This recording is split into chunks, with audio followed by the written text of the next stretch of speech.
Eh bien, je suis un homme de théâtre et de cinéma et j'enseigne. Je pense que c'est les trois piliers en fait qui structurent ma vie depuis très longtemps. Le théâtre, chronologiquement, c'est le premier, puis l'enseignement, puis le cinéma. Mais théâtre et cinéma sont évidemment très très liés. Donc c'est vraiment ces trois pôles qui structurent ma vie essentiellement. D'accord. T'as quelle relation avec ces trois pôles, toi? Une relation passionnelle, on pourrait dire. Passionnelle? Voilà, oui, c'est comme une passion qui se déclinerait sous trois modalités en fait. D'accord. Mais c'est vraiment passionnel. Passionnel au sens, c'est ce qui me nourrit, c'est ce qui fait sens en fait. Voilà, c'est ça, ça fait sens à tous les niveaux. Faire du théâtre, faire du cinéma, enseigner. C'est très complémentaire surtout. Je pense que l'un n'irait pas sans l'autre en fait. L'un ne veut pas sans l'autre parce que l'un se nourrit de l'autre en fait. C'est évident que l'enseignement se nourrit de ma pratique théâtrale, que le cinéma que je fais se nourrit de ma pratique théâtrale, de l'enseignement. On ne sait jamais très bien qui est premier finalement. C'est quoi le théâtre, toi? Le théâtre, je crois que c'est un dévoilement de l'être. C'est ce qui nous permet de nous dévoiler, d'être à nu. Je crois que c'est ça le théâtre pour moi. C'est comment quitter justement ce qui dans la vie nous entrave et nous mutile en permanence. C'est un espace, un temps, un silence. Je pense que c'est vraiment ça, c'est vraiment un dévoilement de l'être. Et qu'est-ce qui se passe alors quand on a ce dévoilement de l'être? Ça dépend de bien des choses, mais disons qu'on atteint ce que l'on n'atteint pas ou très rarement dans la vie dite quotidienne, en fait. Voilà. Je ne sais pas ce qu'on atteint, parce que ça dépend vraiment des gens, mais on atteint quelque chose, mais qui est indéfinissable, qui est vraiment indicible. Quelque chose qui... C'est comme un effet de profondeur, sans doute. C'est-à-dire qu'on quitte la surface. Je pense que c'est ça. Et on se sent comment à ce moment-là? Je parle pour toi, hein. C'est toujours ton expérience personnelle. On se sent vivant, je pense. On se sent exister. Oui, c'est ça. Tu me disais la dernière fois qu'on discutait, tu me disais pour toi il n'y a pas de scission pro-perso. C'est-à-dire que à tout instant, en fait, t'es dans cette pratique. Non, je n'y suis pas tout instant, parce qu'il y a bien des espaces privilégiés qui sont les espaces liés au théâtre, liés au cinéma ou liés à la pédagogie, à l'enseignement, bien évidemment. Mais là où il n'y a pas de séparation, c'est que c'est toujours le même maître qui agit dans ces différentes sphères. Et ces sphères ne sont pas séparées. Il n'y a surtout pas de séparation étanche entre ce que l'on appelle, à tort, à mon avis, la vie privée, l'intimité et la vie professionnelle. Déjà, pour moi, le terme vie professionnelle n'a vraiment aucun sens. C'est une chose que je ne comprends pas. C'est un terme que je n'emploie jamais, à vrai dire. Les gens parlent toujours de leur vie professionnelle, de leur vie personnelle. Et je ne comprends pas pourquoi qualifier la vie. La vie, c'est la vie. Elle se décline évidemment sous des modalités diverses, mais c'est toujours la vie. Donc je vois pas pourquoi on séparerait les choses. Et pour la plupart des gens, il y a un effet d'étanchéité qui a l'air très important. Voilà. Tu peux parler de la vie. Tu m'as dit la vie, c'est la vie. Mais c'est quoi exactement, selon toi, pour toi? C'est vraiment indéfinissable. C'est être présent à l'instant. C'est ça la vie. Et alors, qu'est-ce qui se passe à ce moment-là? C'est indéfinissable. C'est indicible, ça. Qu'est-ce que tu sens à ce moment-là? C'est indicible, vraiment. On ne peut pas le dire. Je pense que le dire le tuerait. C'est vraiment une sensation, mais indéfinissable. Je crois que c'est vraiment indicible. C'est quelque chose... C'est là où s'arrêtent les mots, sans doute, justement. Non, c'est peut-être pas le lieu pour le dire. Mais... De ton parcours individuel, comment t'en es arrivé là? C'est-à-dire à faire ce que tu fais aujourd'hui, à être qui tu es aujourd'hui. Je crois que c'est une lente évolution. C'est toujours curieux, la vie, justement, parce que je crois que très jeune, très vite, on a une saisie des sensations très justes de ce que l'on cherche, finalement, mais sans trop le savoir. Et petit à petit, année après année, expérience après expérience, les choses se dévoilent, se précisent peut-être, et je pense que dès le départ, on sait où on va. Mais de façon tout à fait confuses, peut-être obscures. Hein. Et puis, petit à petit, les choses vont s'éclairer, les choses se révèlent. Hein. Il y a peut-être des étapes de révélation, justement. Le dévoilement, c'est le mot que j'employais tout à l'heure. Je pense que c'est ça, vivre, c'est se dévoiler, en fait, petit à petit. Et laisser les choses apparaître, exister. C'est un peu ça. Je crois. Et toi, comment ça s'est passé pour toi? Comment les choses se sont dévoilées? Je crois, comme pour beaucoup de gens, petit à petit, en fait, c'est vraiment, il y a pas, moi je ne crois pas du tout aux ruptures majeures dans une vie. Je pense qu'une vie est faite d'infinies ruptures, mais presque chaque jour. Hein. C'est comme si c'est une sorte d'orfèvrerie très subtile, hein, qui fait que ça avance très très très lentement. Et je ne crois pas, en ce qui me concerne, aux grandes ruptures. Non, je ne pense pas. Donc finalement, quel est le comportement à avoir face à toutes ces petites ruptures? C'est d'essayer d'être toujours plus ouvert à ce qui se passe, en fait. Et de ne pas se fermer, de ne pas se scléroser. C'est la difficulté. Je pense que le corps a tendance à se scléroser. On voit bien que les gens très âgés ont beaucoup de difficultés à bouger parce que le corps se sclérose. Mais l'esprit tout autant, peut-être l'esprit bien avant le corps d'ailleurs. Donc comment ne pas être victime seulement de cet effet de sclérose. Mais on voit des gens de 20 ans qui sont déjà très sclérosés. Donc ça n'est pas du tout lié à l'âge. Hein. Peut-être même que d'ailleurs, en avançant dans la vie, on s'ouvre de plus en plus. Mais ça dépend vraiment de chacun. Hein. Mais je pense que le travail, c'est ça, c'est d'essayer de ne pas s'enfermer, de ne pas se mutiler, de ne pas se scléroser. Je pense que c'est le terme le plus juste. Hein. Et ça, c'est un vrai danger. Hein. Ouais. Donc, du coup, toi, tu fais comment pour justement essayer de ne pas te scléroser? Je pense que c'est par le travail. C'est justement dans le travail, dans les rencontres permanentes avec les autres, avec ceux que je fais travailler, dans ces 3 domaines que je disais tout à l'heure, que je déclinais. Il y a toujours c'est être vraiment sur la brèche, être comme à l'affût, en fait. C'est beaucoup dans la rencontre grâce aux autres que ça se passe. C'est en relation à l'autre. Beaucoup en relation à l'autre, beaucoup. Oui, je crois que c'est justement en étant le plus ouvert possible à l'autre qu'on peut espérer ne pas trop se scléroser, en fait. Et il se passe quoi alors à ce moment-là?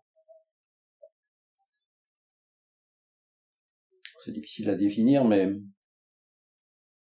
c'est comme si l'autre vous invitait à être plus présent à lui, donc plus vivant finalement. C'est très net dans la pratique théâtrale, c'est peut-être là où c'est le plus fort pour moi, parce que c'est là que tout s'origine finalement, et se régénère en permanence. Dès que je pratique le théâtre, c'est-à-dire assez régulièrement, il y a par les rencontres, par le travail, quelque chose qui va avancer toujours. C'est peut-être plus fort encore qu'au cinéma, parce que le cinéma est une pratique compliquée, plus lourde aussi, parce qu'il y a comme là toute la technologie, toute la technique qui encombre parfois. Le théâtre, se faisant avec rien, c'est plus simple finalement. Aussi peut-être parce que c'est mon art premier, disons, c'est ce que j'ai pratiqué à l'origine depuis toujours, donc c'est quelque chose qui m'est pas plus familier, mais quelque chose qui peut-être qui me correspond fondamentalement plus. Hein. Je ne saurais pas choisir entre le cinéma et le théâtre, parce que je fais plus de cinéma en ce moment que du théâtre, mais sans théâtre, ça serait vraiment difficile, je pense. Sans la pratique, sans ces moments de théâtre, comme des moments exceptionnels, disons. Où là, on se sent plus vivant, les acteurs, moi, dans la relation, dans l'intimité de l'acte théâtral, justement, dans ce moment où on se dévoile. Hein. Je voyais hier, en faisant travailler mes étudiants, c'est très fort, ce qu'ils ont vécu, ce que j'ai vécu avec eux, là, ce groupe-là, dans ces quelques semaines pendant lesquelles j'ai travaillé avec eux. Mais c'est toujours comme ça, quelle que soit la naïveté de ce qu'ils vont dire, de la façon dont ils pourraient témoigner de ce qu'ils ont fait avec moi, ils disent un peu tous la même chose, on a été plus vivants. Il y a un garçon qui m'a dit ça hier, j'étais aveugle, j'étais sur le seuil, aveugle, vous m'avez ouvert les yeux. Donc c'est un peu ça qui se passe finalement, c'est une question d'éveil. Hein. Comment est-ce que le théâtre permet ça? Je crois que c'est l'art qui le permet le mieux, parce que c'est l'art qui ne concerne que l'individu. On n'a besoin que de l'homme hein, au théâtre. On n'a besoin de rien d'autre. Donc c'est ce qu'il y a de plus brut. Pour moi, c'est vraiment l'art premier, le théâtre. Je pense que les hommes ont toujours pratiqué le théâtre sous les formes évidemment très très différentes, mais le théâtre, la danse, enfin, tout ce qui concerne vraiment le corps. Hein. Et on le sait, dans les civilisations très anciennes, il y avait déjà des manifestations de cette nature-là, avec la peinture qui vient très vite même. Mais c'est parce que le corps est là, le corps est présent, le corps il est seul, hein, le corps finalement dans ce moment-là. Ça c'est assez génial. Donc finalement c'est la relation au corps qui permet cette ouverture. Oui, bien sûr, parce que sans le corps il n'y a rien, bien sûr. Le corps est le véhicule qui permet d'atteindre justement ces états et qui permet d'aller visiter tout ce qui est en nous. C'est le corps qui le permet. C'est vraiment un véhicule, hein, au sens où le définit très bien Peter Brook dans bien des textes. Le corps est le véhicule qui permet d'atteindre ces états. Ça c'est certain. Et le théâtre, c'est vraiment l'art du corps, hein, puisque dès qu'il n'y a plus de corps, il n'y a pas de théâtre en fait.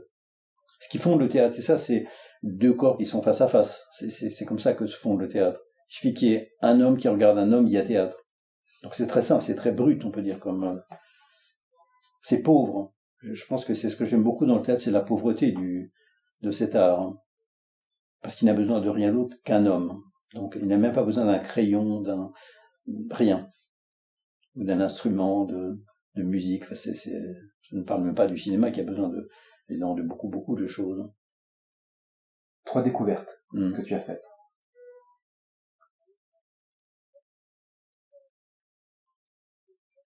C'est compliqué comme question. C'est compliqué parce que découverte est un mot qui m'est complètement étranger en fait. Hein.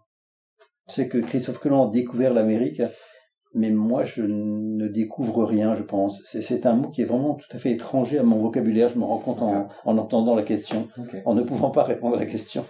Alors, 3 apprentissages. Je crois que l'apprentissage premier, c'est comment aller à la rencontre de soi-même, c'est ça l'apprentissage en fait. C'est le seul d'ailleurs. Je pense qu'il n'y en a qu'un en fait. Ça s'arrête là, je pense. Comment aller à la rencontre de soi-même. À travers l'autre aussi évidemment, mais je crois que ça n'est que ça en fait. Il y en a qu'un finalement. C'est une question centrale. Hein. Et la pratique théâtrale qui est la mienne est concentrée sur cet apprentissage-là justement. Et à partir du moment où on s'ouvre à soi-même, c'est infini ce qui va se passer. Tout va découler, tout va venir de là finalement, de ce centre. C'est ce que je vois dans chaque improvisation, dans chaque exercice, dans chaque moment de théâtre, quand je le pratique. Hein. Et c'est ce qui me manque quand je ne le pratique pas, justement. Parce que la vie hors pratique théâtrale, elle est légèrement plus fade, on peut dire. Même s'il peut y avoir des moments d'éblouissement, d'émerveillement, donnés par d'autres arts, donnés par la nature, par des rencontres avec des êtres, c'est possible, mais ça n'est jamais tout à fait la même intensité. En fait. C'est peut-être justement une question d'intensité.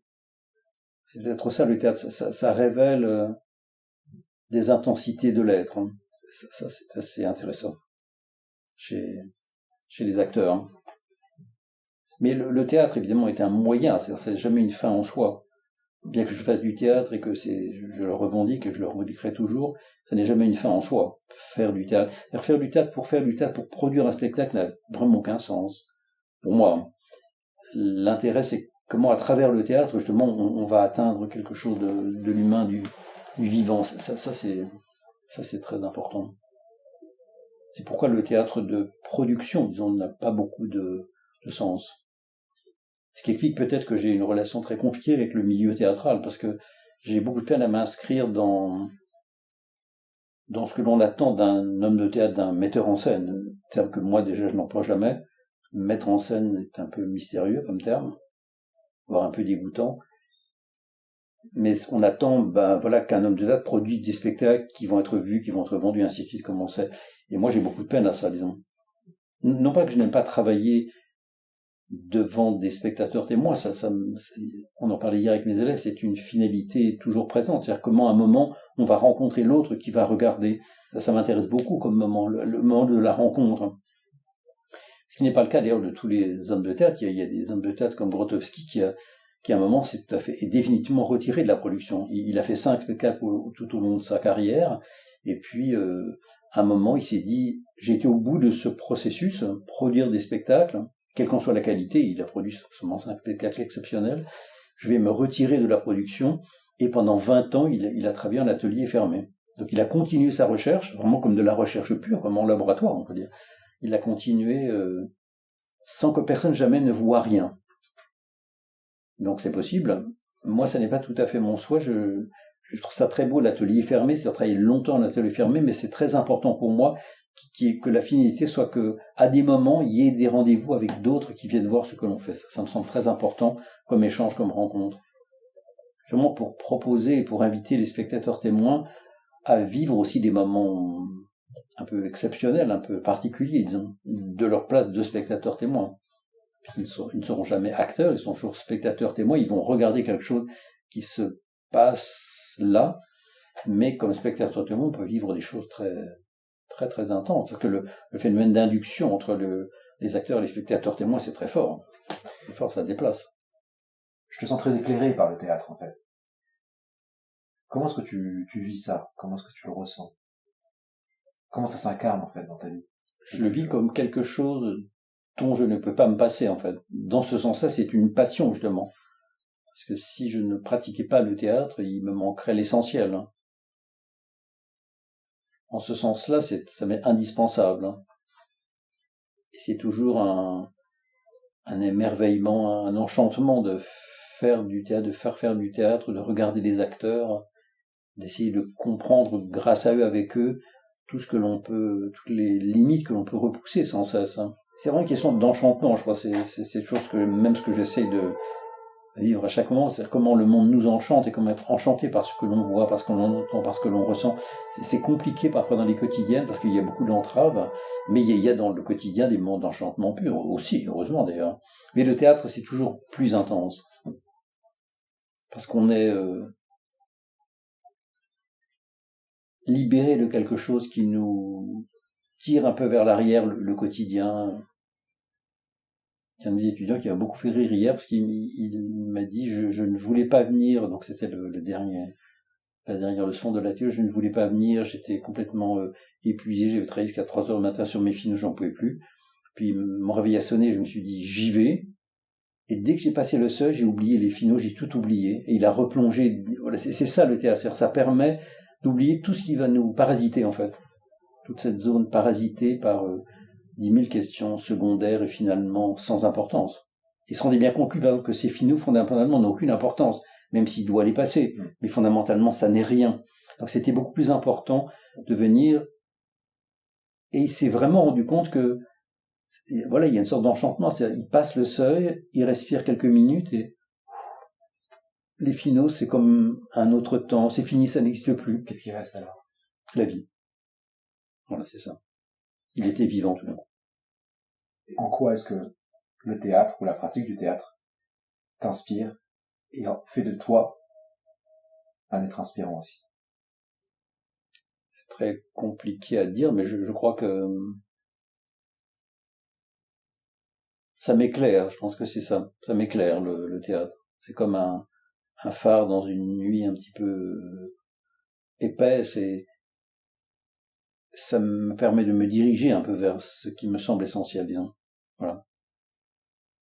Comme la poésie, comme la peinture, mais comme je n'écris pas, que je ne peins pas, forcément c'est par cette pratique, mais c'est tout à fait pareil pour un poète, pour un musicien, pour un peintre. C'est tout d'un coup, par la pratique, quelque chose qui nous permet de nous guider dans cet état un peu tâtonnant, disons, de notre humanité. Ça permet d'avancer. Voilà. C'est comme un guide. On peut dire. Il y a une sorte de lumière, mais justement, ce qui m'intéresse au théâtre, c'est que c'est une lumière fragile, le théâtre. Il y a une grande faiblesse. C'est ce que j'aime beaucoup dans le théâtre, c'est que c'est très fragile comme art, il y a une vraie faiblesse. Donc une profonde humanité. C'est-à-dire, c'est aussi faible et fragile qu'un homme.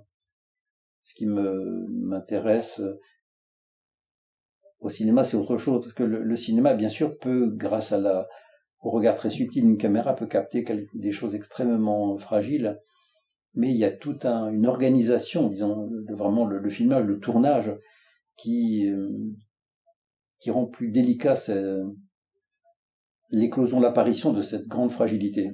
On y arrive, c'est ce qu'on cherche au cinéma avec Joseph, mais c'est plus délicat, disons. Et au contact de cette lumière, qui est le théâtre, tu ne deviendrais pas toi aussi également éclairant? Oui, sans doute. Ça, il faudrait demander ça aux autres, mais à ceux avec qui je fais du théâtre, oui, sans doute, hein, bien sûr. C'est-à-dire que c'est ce qui m'intéresse dans la relation avec les acteurs, qu'ils soient très débutants ou qu'ils soient très confirmés comme Joseph ou d'autres. C'est comment je leur donne accès à ce qui est en eux, mais qui ne peut se révéler que par l'acte théâtral, donc par la relation avec moi finalement. Ça c'est sûr. C'est ce que disait César, ce que je sais tout à l'heure, c'est-à-dire qu'il était aveugle, tout d'un coup il a ouvert les yeux sur lui-même en fait. Mais tout ce qu'il a vu est en lui, pas en moi, disons. Ça c'est sûr. Donc je ne suis là que pour inciter, que pour indiquer un chemin incertain que l'autre va ou non parcourir. Ça après, c'est comme chacun peut, mais bien des acteurs parcourent ce chemin qui est leur chemin, disons. C'est ça l'étrangeté en fait de cette pratique théâtrale, c'est-à-dire que je sais à la fois très bien quelle est la direction du chemin, mais je ne sais pas très bien comment l'autre va y accéder et ce qu'il va découvrir sur ce chemin, tout ça. Il y a une sorte c'est là où la relation devient très subtile avec l'acteur. À la fois, il est très très libre, mais d'une liberté qui est quand même très encadrée, disons. Donc véritablement libre, justement. Parce que des moments, je peux leur dire non, là, non. Donc tout n'est pas possible, évidemment. C'est très délicat.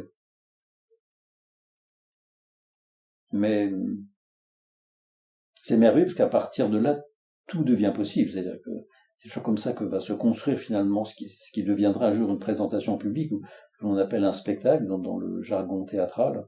C'est le moment où le public où le spectateur témoin va être présent et regarder cet acte qui va se donner à lui. C'est très lent ce cheminement, il y a toute une progression très lente et on ne sait jamais très bien où ça va finalement. Quand on commence à travailler, on ne sait jamais où on va. Ça c'est plutôt bien. Donc on est toujours surpris en fait. Et qu'est-ce qui assure de tout de même arriver? Rien. Ça vraiment rien. Mais comment? Mais on y arrive. Je sais pas, c'est peut-être une question de foi, d'endurance, de ténacité, mais véritablement on ne sait jamais où on va arriver et on ne sait jamais si on va arriver.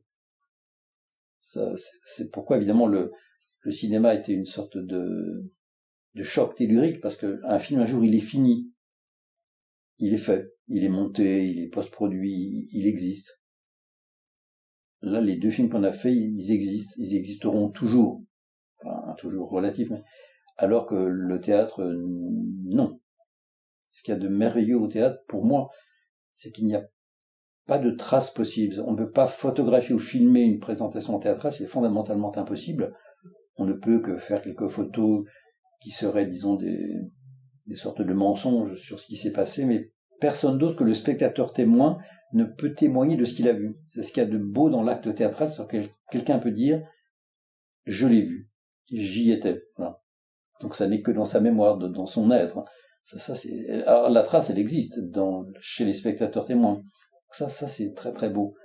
Mais d'un soir à l'autre, on ne sait pas si ça va être possible le lendemain ou pas. Voilà, c'est quelque chose. Et puis on ne sait pas si, là on a présenté un travail fin septembre, on aimerait le reprendre et le représenter en public, mais pourra-t-on, est-ce qu'on arrivera, on ne sait pas ça finalement. Alors qu'on peut regarder demain le premier ou le deuxième film qu'on a fait, ils existent. Ils sont comme morts, on peut dire. Ils sont comme embaumés de fait, alors que le théâtre n'est jamais mort. Il est toujours dans un état de flottement en fait.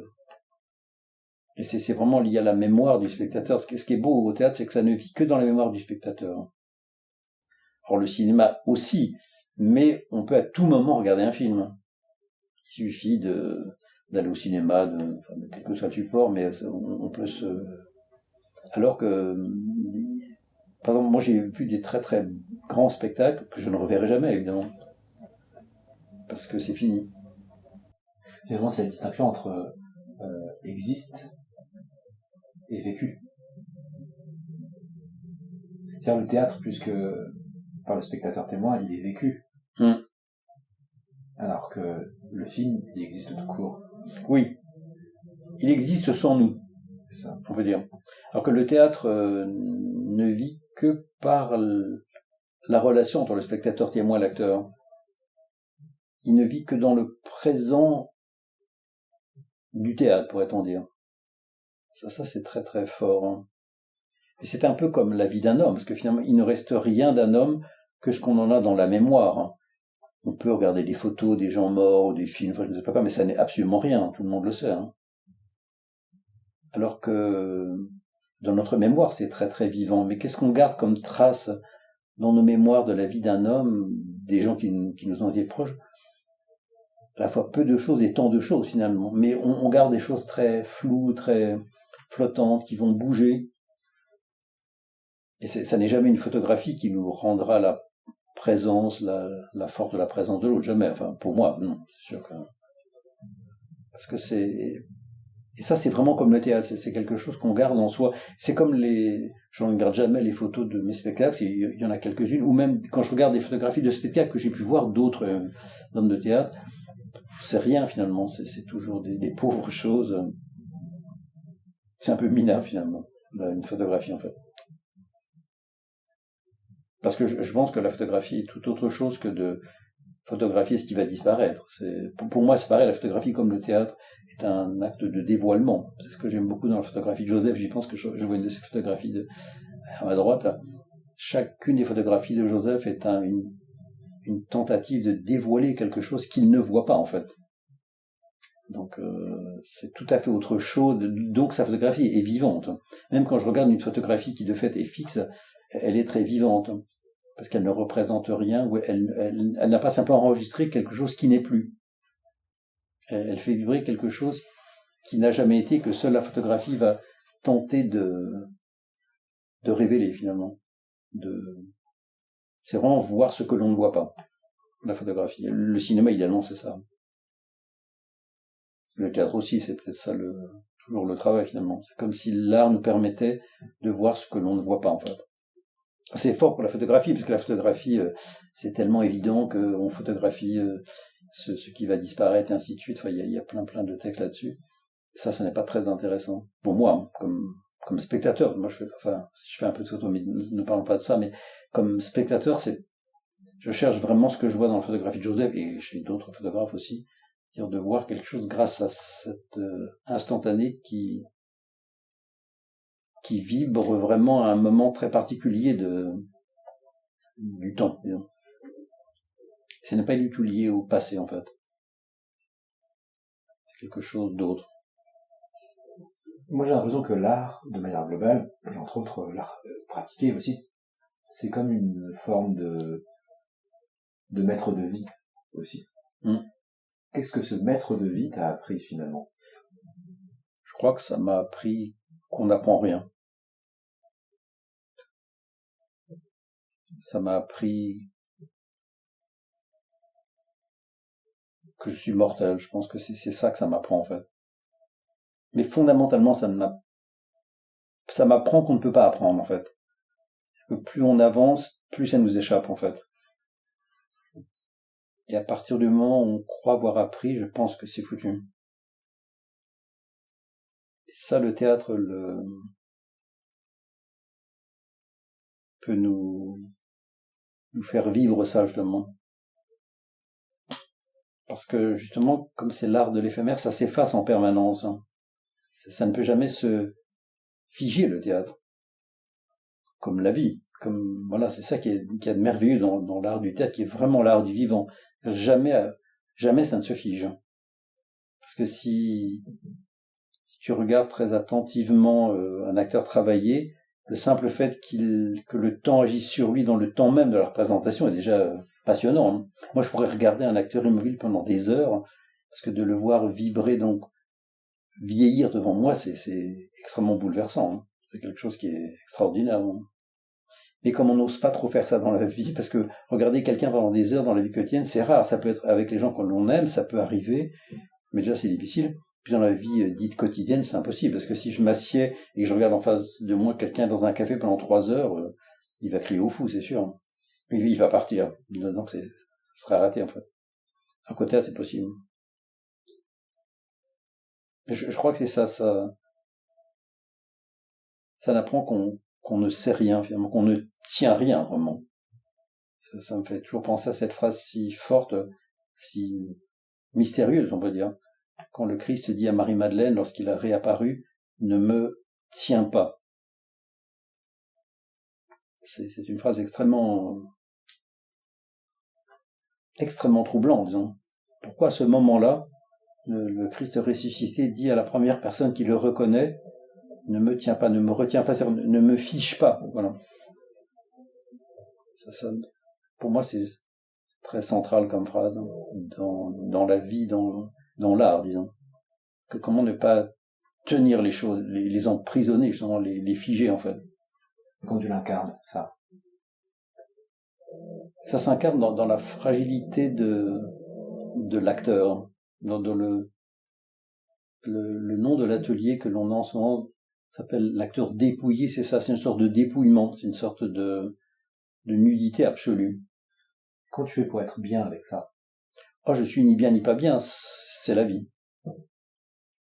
C'est ça en fait. Il y a une chose, c'est là. Ça, c'est justement, on n'est plus tout dans les catégories de être bien ou pas être bien. On est là. C'est comme la présence, disons. Mais vraiment, cette phrase me semble centrale dans toute existence. C'est-à-dire comment ne pas retenir les choses, c'est-à-dire comment accepter la mort, justement. Parce que la mort des autres, c'est ça, on voudrait retenir l'autre. On dit à l'autre, ne meurs pas. Et c'est fou de dire ça, en fait. Mais ça nous dévaste tellement que l'autre meurt qu'on a une envie de s'accrocher et de le retenir, justement. De le figer dans un état. Et qu'est-ce que ça te permet, entre autres à toi, de ne pas retenir, justement, de ne pas tenir? Là, ça me permet d'accepter, justement, la finitude. Hein. C'est ça qui me semble important, disons. Je crois que ça nous fait peur, notre finitude nous inquiète, forcément, elle m'inquiète, elle inquiète, je pense, chaque homme. Donc, comment accepter finalement que les choses passent, en fait, et que ça ne soit pas une chose, justement, comment ne pas faire des choses un dogme.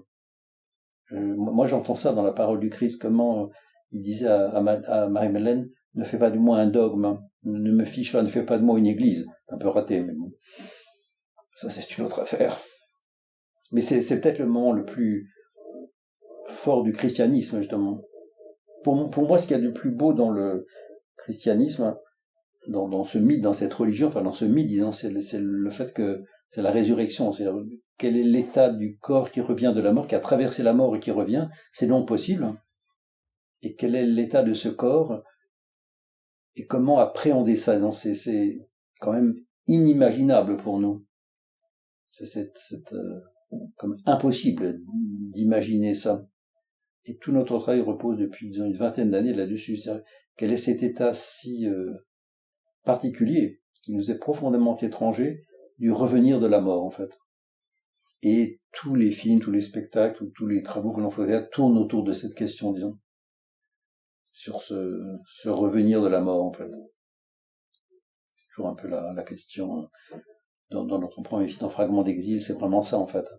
Comment tout d'un coup, à partir de la mort d'un être, on va vivre, méditer, traverser, supporter l'absence finalement.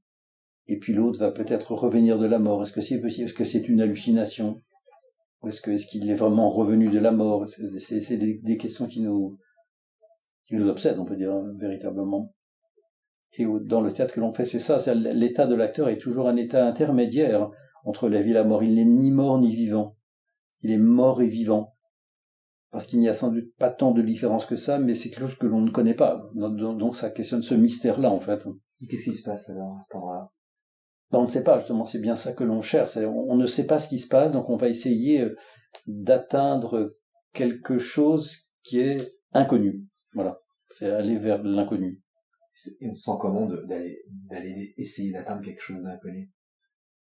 C'est troublant. On sent un trouble, une forme aussi de ravissement, je pense. Il y a quelque chose du ravissement d'être tout d'un coup dans un état inconnu. Dans un état... C'est comme être entre deux riz, c'est quelque chose d'extrêmement troublant, forcément. C'est exaltant, sans doute. Ça dépend après de l'acteur, ça dépend de chacun, parce que ça peut être terrifiant pour certains.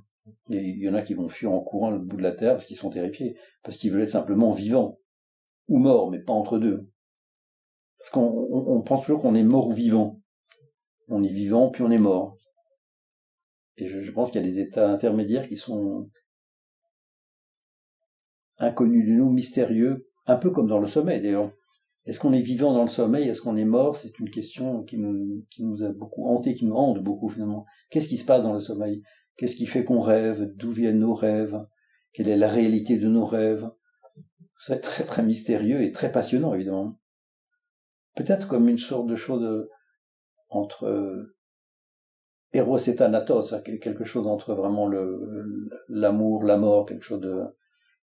Ça permet quoi d'aller à cet endroit-là, selon toi? Ça permet de se connaître, ça permet voilà, c'est ça la recherche de soi-même. C'est ça la quête finalement. C'est chercher tous ces états qui sont en nous, qui sont en eux, qui sont en chacun de nous, mais que l'on ne connaît pas, que la vie quotidienne ne nous permet pas d'atteindre, parce que la vie quotidienne, elle veut saisir les choses, tenir les choses. Voilà, avoir la main sûre, c'est exactement la parole du Christ. Ne me retiens pas, c'est ça. Finalement, le but de la vie, le but de vivre, ce serait quoi, selon toi? Question folle. Question folle. Je ne saurais pas répondre à la question, mais je crois que c'est d'être présent à l'instant. C'est-à-dire comment être présent à chaque instant de sa vie, en fait. Comment ne pas... c'est évidemment impossible, mais comment ne pas gâcher l'instant, on peut dire. Voilà, c'est ça qui est... Et ça, le théâtre le permet. Être présent à l'instant, donc c'est être vivant. C'est sûr. Ce que l'on voit dans la poésie, dans la peinture, dans l'art, finalement, c'est ça qui... L'art est le moyen pour atteindre ça, disons. Pour moi, on ne peut pas l'atteindre autrement. Je pense qu'on ne peut pas vivre sans l'art dans ce sens-là. C'est fondamental dans une vie. Tout le monde devrait faire ça, en fait. Parce que tout le monde peut le faire, en plus. C'est ce que je vois dans chaque groupe de travail, avec chaque acteur nouveau, débutant. Potentiellement, tout est en chacun. Moi, je ne crois pas du tout au don, par exemple. Ça me semble une ineptie, enfin, un produit d'appel ridicule. Personne n'est doué ou non doué. Est-ce qu'on accepte simplement d'y aller? Voilà, à partir de là, tout est possible. Donc les gens soi-disant doués, c'est suspect. Pour moi, je ne crois pas du tout. Ça, c'est sûr. Merci. Merci. On va pas tarder à s'arrêter. Est-ce que tu veux ajouter quelque chose? Une dernière chose qui te tient à cœur? Non, c'est très bien. C'est très bien comme ça? Très bien. Parfait. Merci beaucoup. Merci beaucoup à toi. Merci à toi. Comment tu te sens? Bien. Ok. Tu as l'art de poser des questions impossibles que j'aime beaucoup. Non, ce qui est important pour moi, c'est ce qui a été dit, je crois, vers la toute fin, c'est que tout le monde peut faire ça. Vraiment, ce que tu dis à la fin, j'y crois. Non, je ne crois absolument pas au don. Ça, c'est très, très important pour moi. Et ça, c'est un dogme avec Joseph au sens vraiment strict du terme. Je ne crois pas au don. Non, Joseph, c'est quelqu'un qui n'est pas doué. Et c'est vraiment par le travail, par le don absolu de lui qu'il a finalement. Il est acteur, il est photographe, c'est quelque chose là. Et je crois, et je le vois chaque fois en S11, tout le monde peut atteindre ça. Mais il y a des gens qui sont bloqués. Comment peur? Et comment est-ce que C'est la peur, en fait. C'est la peur. C'est la peur. Il y a des gens qui ont peur. Et là j'étais vraiment heureux de ce groupe, de ce dernier groupe, parce qu'ils sont 12, comme toujours. Et ils ont tous été. Mais vraiment tous. Mais alors, comment tu fais si quelqu'un a peur? Comment il peut faire, ce gars qui a peur, pour y aller quand même? Bah, c'est essayer de... Moi, je ne peux rien pour l'autre. Hein. C'est essayer que grâce aux exercices, grâce au travail, il dépasse finalement ses peurs. Mais ça ne marche pas toujours. Voilà. Et s'ils ont peur, ils ont peur. C'est comme ça. Il y a une chose, un moment... moi, je ne peux rien pour l'autre, de toute façon. En ce sens, ça n'est pas du tout une thérapie. C'est-à-dire, je ne peux rien pour l'autre. Moi, je dis, c'est comme ça. Il reste au bord du chemin, il reste au bord du chemin. Puis c'est son choix, finalement. C'est son choix, c'est comme ça. Et puis, pourquoi pas? C'est une chose, voilà, c'est possible. Comme ça. Mais non, c'est merveilleux quand dans un groupe, si je prends toujours le phénomène groupe de théâtre et ça 11, que quand les 12 personnes y vont, c'est génial, parce qu'il y a un vrai... C'est merveilleux que tout le monde ose plonger, et des gens si différents, des gens si maladroits, des gens qui ont des cultures si différentes, des histoires si différentes, et tout le monde, tous ensemble, ils y vont. Finalement, le théâtre, ça permet de revenir, de se rapprocher de... Je te parlais du cristal tout à l'heure, mais c'est de se rapprocher de sa beauté naturelle. Ah oui, c'est sûr. Les gens sont d'une beauté... Mais j'ai déjà dû te raconter, c'est tout ce qui m'avait tellement bouleversé. J'ai travaillé 2 fois en SA11 avec un garçon qui s'appelle Dorian. Il y a peut-être maintenant... Il était dans mon groupe. Il était dans ton groupe, Dorian? Ah oui, voilà. Alors, Dorian est venu une fois voir une séance de travail à la fin de ses études. Et à la fin, il s'est mis à pleurer. Donc tout le monde est sorti et il pleurait. Je le voyais pleurer sur sa chaise. Je lui dis, mais qu'est-ce qui se passe? Et il me dit cette chose d'Orient, mais tellement évidente. Ils étaient si beaux. Et quand ça a été fini, ils étaient tellement laids. C'était fort, parce que, mais c'est quelqu'un d'extrêmement violent, Dorian. Je trouvais ça, mais, terrible comme, et c'est absolument juste, hein. Tout d'un coup, il voyait les étudiants repris par la vie, leur portable, les finaux, tac, tac, tac, ils y vont dans tous les, et tout d'un coup, il les voyait comme dévastés par la laideur du monde. Alors qu'ils les avaient vus dans le travail, évidemment, lavés, en fait. C'est comme s'ils étaient lavés, vraiment. Ça c'est très, très impressionnant.